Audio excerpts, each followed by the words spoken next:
فاطمہ کی کہانی۔ جنگل کے مشرقی کنارے پر پہنچنے کے بعد اربزان نے اپنا گھوڑا روک لیا، حامد کو آگے کا راستہ سمجھایا اور خدا حافظ کہنے سے پہلے یوں گویا ہوا: تم عجیب و غریب حالات میں اربزان کے مہمان بنے، تم نے ناحق اتنی تکلیفیں اٹھائیں، میں معذرت خواہ ہوں۔ یہ خنجر میں تمہیں اپنی نشانی کے طور پر دیتا ہوں، جب کبھی تم پر وقت پڑے تو تم یہ خنجر کسی طرح مجھ تک بھیج دینا، میں تمہاری مدد کو آ جاؤں گا۔ اور اشرفیوں کی یہ تھیلی بھی سنبھالو، یہ تمہارے سفر کے اخراجات کے لیے ہے۔ میرے بھائی نے اس کا شکریہ ادا کیا، اس نے خنجر تو لے لیا لیکن اشرفیوں کی تھیلی اسے واپس کرنی چاہیے۔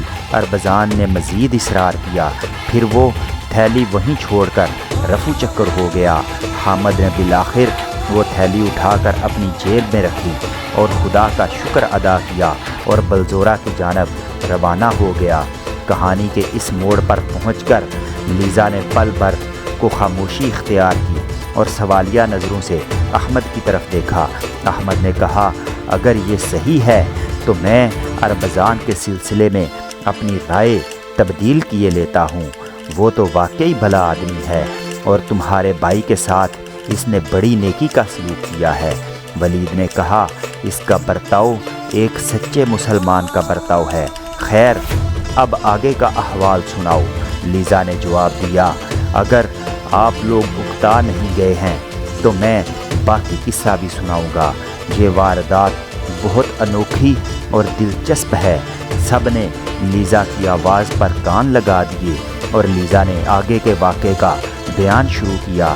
گھر چھوڑنے کے 7ویں دن کی صبح کو حامد بلزورہ کی فصیل کے سامنے تھا۔ ایک سرائے کے پاس پہنچ کر وہ گھوڑے سے اترا، ایک راہگیر سے دریافت کیا کہ غلاموں کا بازار وہاں سے کس روز لگتا ہے، اور اسے یہ سن کر مایوسی ہوئی کہ وہ 2 دن دیر میں وہاں پہنچا تھا۔ راہگیر نے اسے پچھلے بازار کا احوال سنایا اور بتایا کہ 2 بہت خوبصورت کنیزیں اس دن فروخت ہوئی تھیں۔ تفصیلات معلوم ہونے پر حامد کو اس بات کا یقین ہو گیا کہ وہ 2 کنیزیں فاطمہ اور اس کی سہیلی زریدہ تھیں۔ جس شخص نے انہیں خریدا تھا اس کا نام سیبلیوکوس تھا اور بلزورہ سے اس کے وطن کا راستہ کم از کم 40 گھنٹوں کا تھا۔ وہ ادھیڑ عمر صاحب حیثیت شخص تھا اور اب کافی روپیہ پیسہ جمع کرنے کے بعد چین کی زندگی گزار رہا تھا۔ حامد نے پہلے تو یہ ارادہ کیا کہ ایک لمحے کی تاخیر کے بغیر وہ اسی وقت سیبلیوکوس کے وطن کی راہ لے، پھر اسے خیال آیا کہ تنہا اتنے صاحب حیثیت شخص سے نبٹنا اس کے بس کی بات نہ ہوگی۔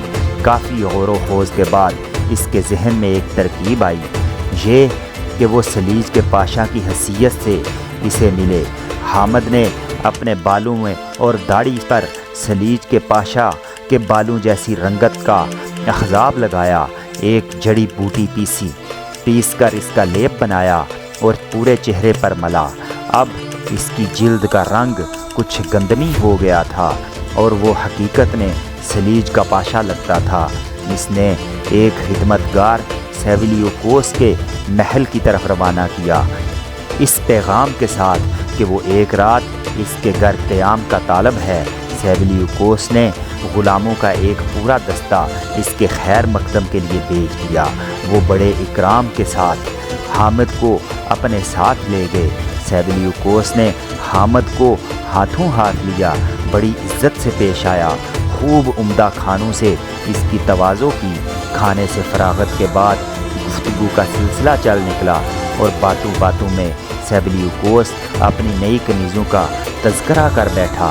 سیبلیوکوس نے بتایا کہ دونوں کنیزیں انتہائی حسین مگر اتنی ہی خود سر بھی ہیں اور اس سے بات کرنا بھی پسند نہیں کرتی۔ حامد کو اپنے منصوبے میں کامیابی کی خاصی امید پیدا ہو گئی۔ تھوڑی ہی دیر بعد سیبلیوکوس نے اس سے اجازت چاہی اور سونے کے لیے محل کے اندر چلا گیا۔ حامد کو بھی نیند آ گئی مگر ابھی مشکل سے 1 گھنٹہ سویا ہوگا۔ اپنے قریب تیز روشنی سی محسوس ہوئی اور وہ اٹھ بیٹھا۔ اس نے اپنے سامنے حسن کو کھڑا ہوا پایا۔ اسے گمان گزرا کہ وہ کہیں خواب تو نہیں دیکھ رہا۔ اس نے اپنے بازو پر زور سے چٹکی لی اور پھر اسے یقین ہو گیا اور وہ جاگ رہا ہے۔ تم کون ہو اور یہاں کیا کر رہے ہو؟ اس نے گرج کر سوال کیا۔ سرکار خفا مت ہوں، حسن نے طنزیہ انداز میں کہا، آپ مجھے دھوکہ نہیں دے سکتے، میں تو آپ کا پرانا خادم ہوں۔ میری ایک درخواست ہے، کیا جلدی کہو تم یہاں کیسے آ پہنچے؟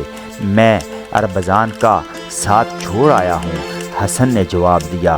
ہمارے اختلاف کا سبب تم ہی ہو، سمجھے؟ اب اگر تم یہ وعدہ کرو کہ اپنی بہن کی شادی مجھ سے کرو گے تو میں اس کی رہائی میں تمہاری مدد کر سکتا ہوں، اگر نہیں تو پھر میں اپنے نئے مالک کے سامنے جا کر تمہارا بانڈا ابھی پھوڑ دوں گا۔ حامد کا خون کھول اٹھا۔